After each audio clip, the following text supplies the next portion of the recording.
नमस्कार दोस्तों, कैसे हैं आप लोग। मैं पुष्पेंद्र स्वागत करता हूं आपका एक बार फिर आपके अपने चैनल सैलरी ज्ञान और इन्वेस्टमेंट में, जहां मिलती हैं आपको सैलरी और इन्वेस्टमेंट से जुड़ी सारी जानकारियां।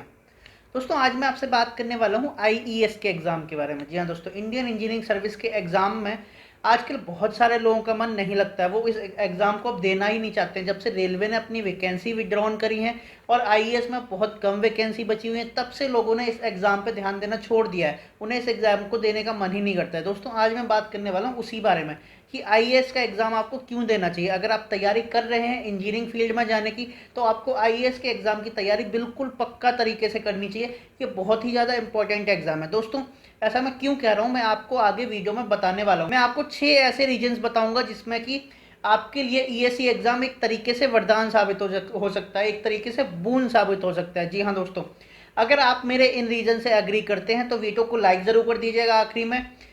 अगर आपने अभी तक चैनल को सब्सक्राइब नहीं किया है तो चैनल को सब्सक्राइब भी कर दीजिएगा और इस वीडियो को शेयर कर दीजिएगा, क्योंकि बहुत सारे लोगों तक ये वीडियो पहुंचना चाहिए जहां पे कि लोग ये सोच रहे हैं कि यार मुझे ईएससी एग्ज़ाम को ड्रॉप कर देना चाहिए। दोस्तों, नंबर 1 जो मैं आपको रीज़न बताने वाला हूँ, उसमें नंबर पहला ये है कि ईएससी एग्ज़ाम एक फुली टेक्निकल एग्ज़ाम है। जी हाँ दोस्तों, अगर आप ईएससी एग्ज़ाम की प्रिपरेशन कर लेते हैं तो आप एक बहुत इंपॉर्टेंट एग्ज़ाम की प्रिपरेशन भी साथ में कर रहे हैं, वो है गेट एग्ज़ाम। जी हाँ दोस्तों, गेट एग्ज़ाम का ऑलमोस्ट 70-75% सिलेबस जो है वो ईएससी के एग्ज़ाम की तरह ही होता है। और ईएससी के एग्ज़ाम की अगर आप तैयारी कर रहे हैं तो आप गेट से एक लेवल ऊपर की तैयारी कर रहे हैं, तो आपका गेट ऑब्वियसली अच्छा जाना ही है। तो दोस्तों, बहुत सारे लोग ऐसे होते हैं जो ईएससी में अच्छी रैंक लाते हैं, उसके साथ साथ उनकी गेट में भी एक नंबर रैंक आई होती है। जी हाँ दोस्तों, तो आपके लिए एक बहुत बढ़िया चीज़ है कि अगर आप ईएससी एग्ज़ाम की तैयारी करेंगे तो आपके ईएससी एग्ज़ाम के साथ साथ आपकी गेट एग्ज़ाम की भी तैयारी हो जाएगी। ठीक है। नंबर 2,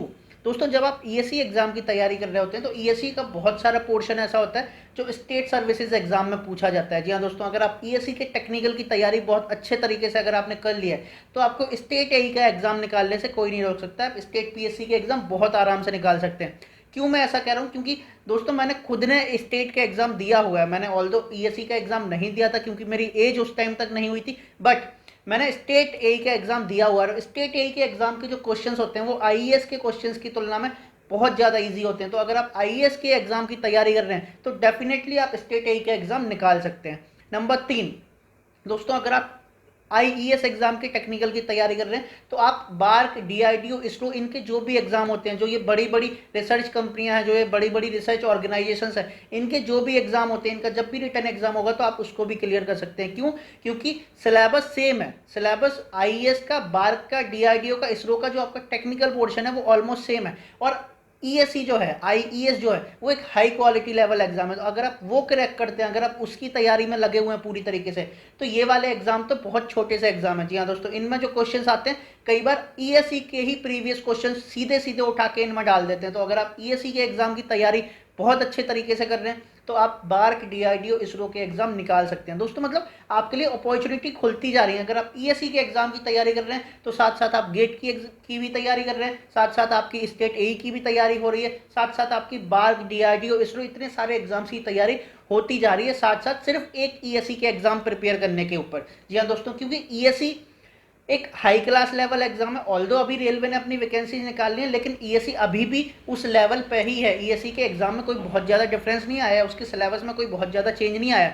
ईएससी अभी भी टॉप क्लास इंजीनियरिंग एग्जाम है और उसके साथ साथ आप ये वाले एग्जाम्स की भी तैयारी कर रहे हैं साथ में। दोस्तों, नंबर 4 पे मैं आपसे बात करने वाला हूँ आईआरएमएस के बारे में। जी हाँ दोस्तों, इंडियन रेलवे मैनेजमेंट सर्विस अभी वैकेंसी नहीं निकाल रहा है, लेकिन आगे फ्यूचर में तो निकालेगा ना। अगर वो अपना एग्जाम भी कराता है तो वो उसका एग्जाम, मुझे पता है कि उसका exam one and the same होगा ईएससी की तरह। जी हाँ दोस्तों, ऐसा नहीं है कि एकदम से अलग हो जाएगा, ईएससी की तरह ही एग्जाम होगा। ईएससी भी अब जीके पूछता है, ईएससी भी टेक्निकल पोर्शन पूछता है, तो सेम होगा आईआरएमएस के साथ। आईआरएमएस ने जो हल्की फुल्की जानकारी स्टार्टिंग में दी थी उसमें यही था कि आपको जी, मतलब वो सिविल सर्विसेज पैटर्न के ऊपर पे एग्जाम हो सकता है। मतलब जैसा सिविल सर्विसेज का पैटर्न होता है वैसे ही आईआरएमएस का एग्जाम होगा।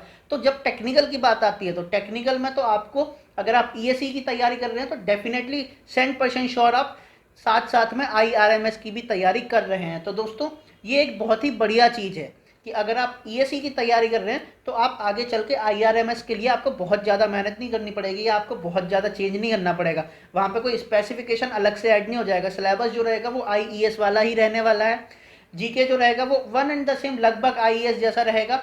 तो इसलिए आपकी आईआरएमएस की भी तैयारी साथ साथ में उसके होती रहेगी। ये थे 4 रीज़न। नंबर 5 पे मैं दोस्तों बात करूंगा कि अगर आप ईएसई में जीके भी पूछा जाता है। अगर आप ईएसई की तैयारी कर रहे हैं तो अगर आप टेक्निकल और जीके आपने अच्छे से अपना पूरी तरीके से प्रिपेयर कर लिया है तो आप आगे फ्यूचर में सिविल सर्विसेज का भी एग्जाम दे सकते हैं। जी हाँ दोस्तों, यूपीएससी सिविल सर्विसेज के एग्जाम देने के लिए आपको एक ऑप्शनल सब्जेक्ट चूज करना पड़ता है। अब आपका टेक्निकल पोर्शन बहुत ही ज़्यादा स्ट्रांग है तो आप टेक्निकल पोर्शन उसको चूज कर लेंगे। तो आपको सिर्फ पढ़ना क्या, आपको बचे हुए जो सब्जेक्ट हैं, जो मतलब शुरू के 4 पेपर हैं, पॉलिटी हो गया, उसके बाद ज्योग्राफी, ये सारी चीज़ें आपको पढ़नी है, पॉलिटी, ज्योग्राफी, हिस्ट्री, ये सारी चीज़ें पढ़नी है। लेकिन आपका जो ऑप्शनल सब्जेक्ट है वो आपने पहले ही कवर कर लिया है क्योंकि आप ईएससी के टेक्निकल पोर्शन की तैयारी आपने बहुत अच्छे से करी हुई। तो अगर आप ईएससी का टेक्निकल पोर्शन अच्छे से निपटा लेते हैं तो आप इन फ्यूचर यूपीएससी का भी एग्जाम दे सकते हैं और ये बहुत ही बढ़िया चीज़ है। दोस्तों कितने सारे रास्ते, 5 एग्जाम के रास्ते आपके लिए खुल रहे हैं सिर्फ ईएससी के एक एग्जाम की वजह से।